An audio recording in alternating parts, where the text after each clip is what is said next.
Let me see. All right, I'm out here. It is well after 11 o'clock. Me and Harley are out here anyway. Gonna do some training here in a few minutes, but I wanted to go ahead and get a quick little video up for you.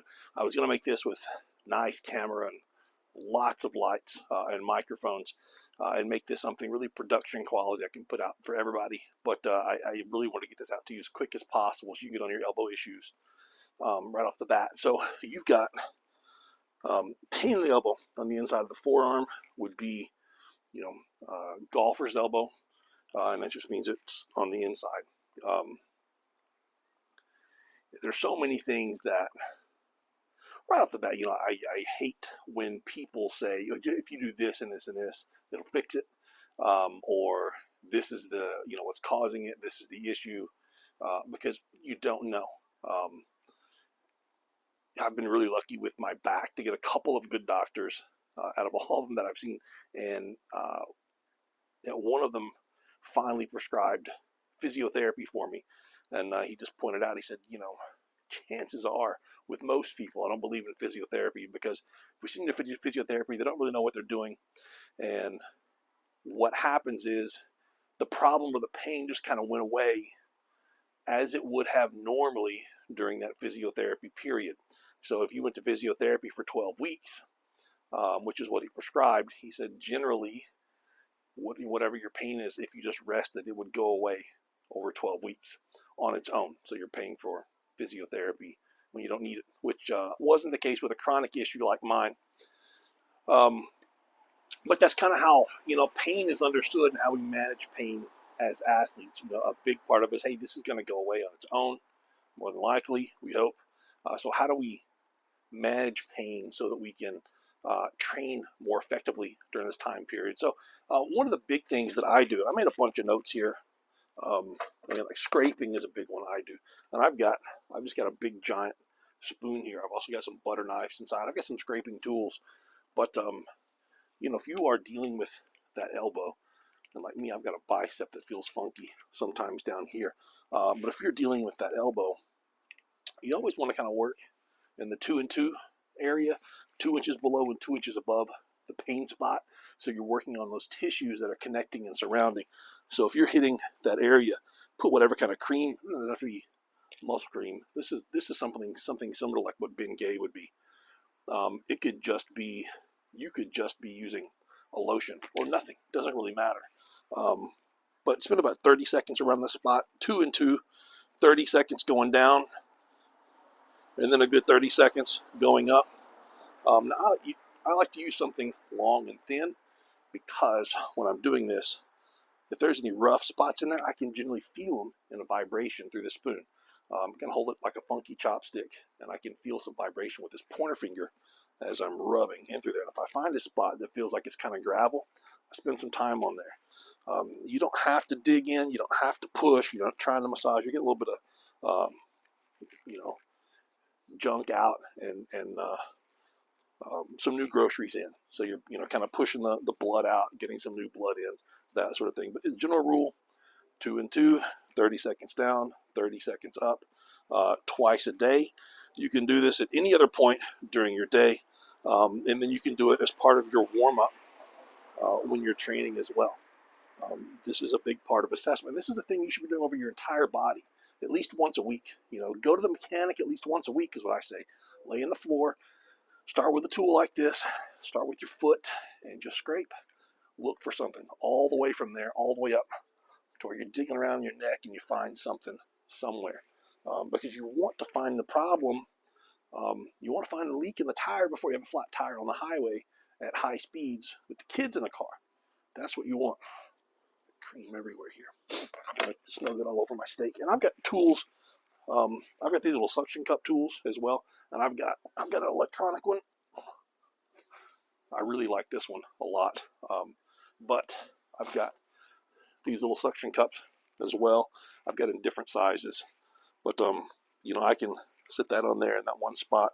And if I've got a lot of cream on it, gel on it, I can twist it, move it up and down.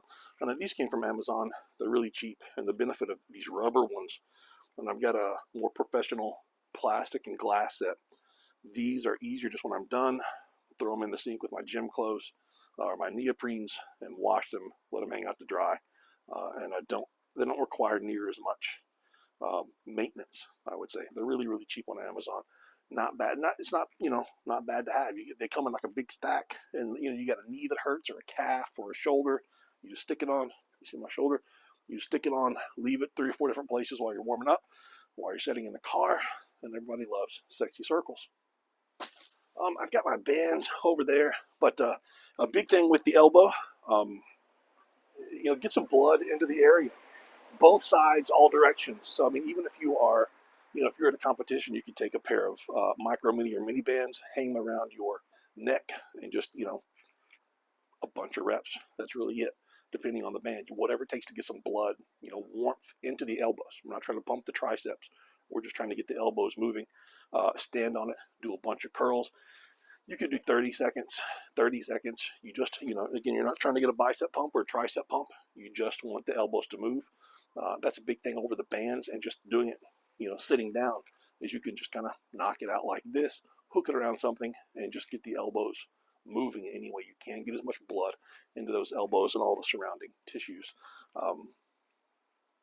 Again, get the trash out, put new groceries in. Okay, we want to make sure you have good wrist and elbow rotation. I've got a bunch of PVC bars at my gym. There's all kinds of little things, but so much of that elbow is being able to twist this way. So you sometimes get elbow pain on a press, especially the bench press, because when you press, there's a little bit of rotation in there. With the hand, the hand is fixed to the bar, so that elbow is going to rotate. So, you keep in mind, elbow rotates, shoulder rotates, pec, lat, bicep, wrist, all of that. So, I use some PVC at the gym, but just going both directions, a good 30 seconds, something like that. And I'll do it. You want to do everything with something extended, and then you want to do something, with something bent. There's no wrong way. It looks goofy no matter what you do.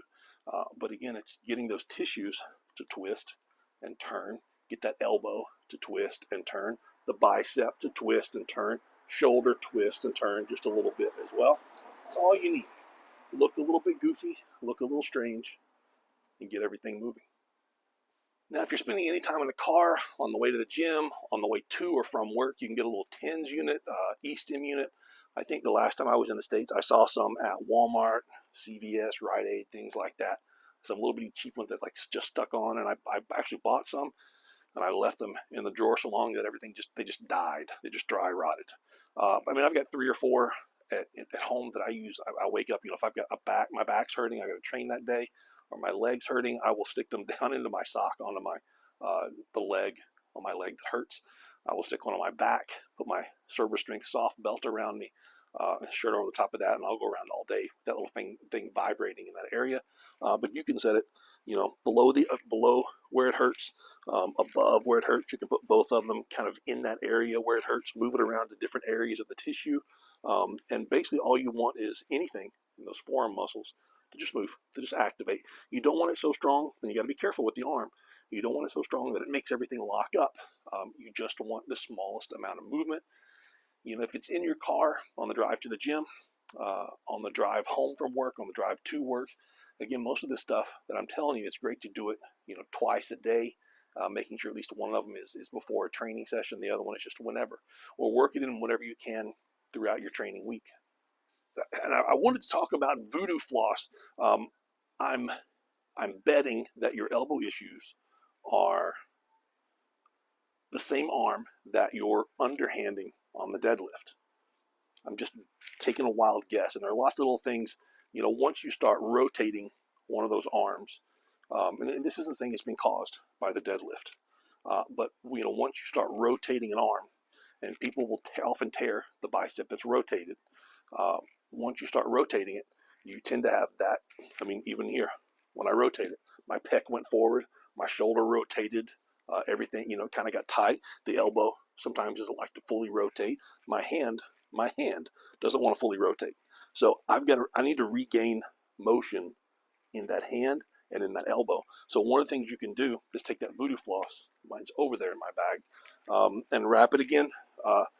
2 and 2 and 50-50 is the general rule that we do. So 2 inches below and 2 inches above, the spot that kind of hurts.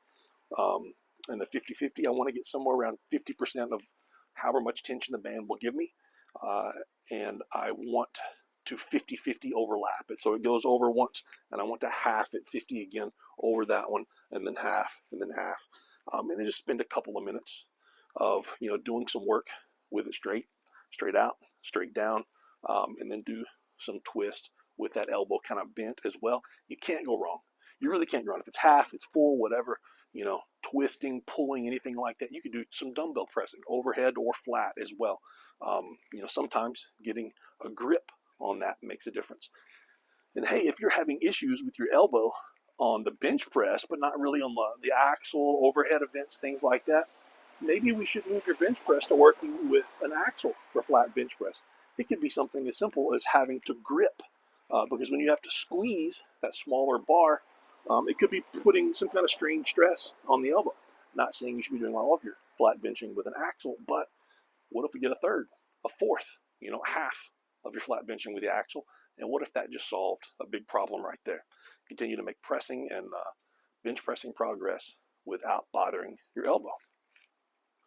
Now, smashing the elbow, I think, is a really, really important thing. If you're going to be at the gym, so I'm outside, all I've got are my logs. But if I'm at my gym, I've got barbells. And just being able to basically lay flat on the floor. If this was a barbell, being able to take that barbell, laying on the floor next to your arm, and just rolling up and down that spot that hurts before you're training, maybe even after you're training. You're spending some time stretching, whatever. Let the barbell lay on that arm. The sleeve, you can rotate your arm in different directions. Look for different spots in that arm that hurts.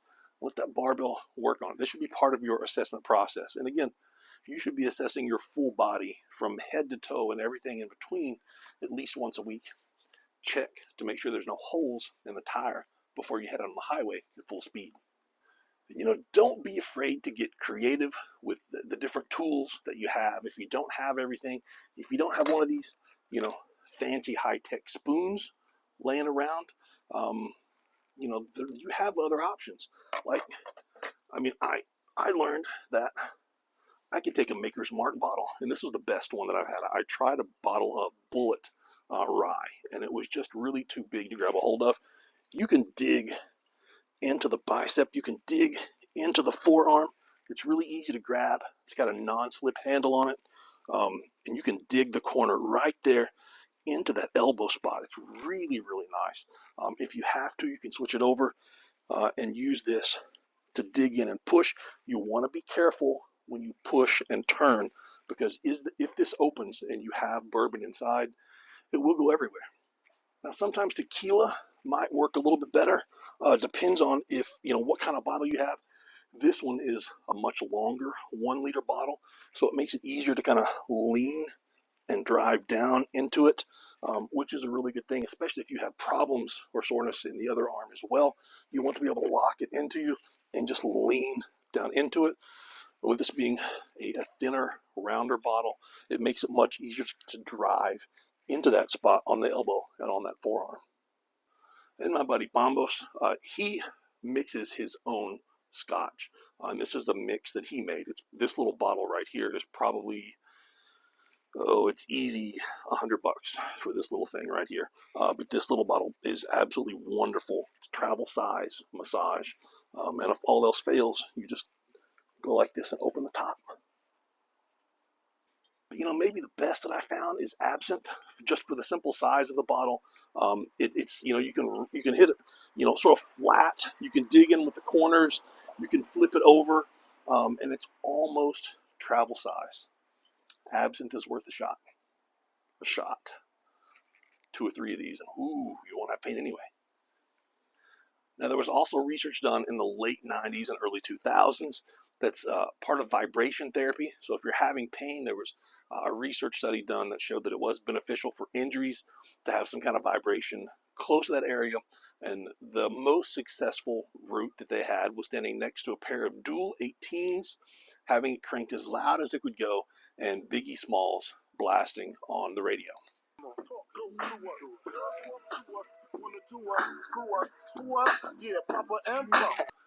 Anyway, so I hope this helps you, gives you some ideas. Anyway, stay on top of this.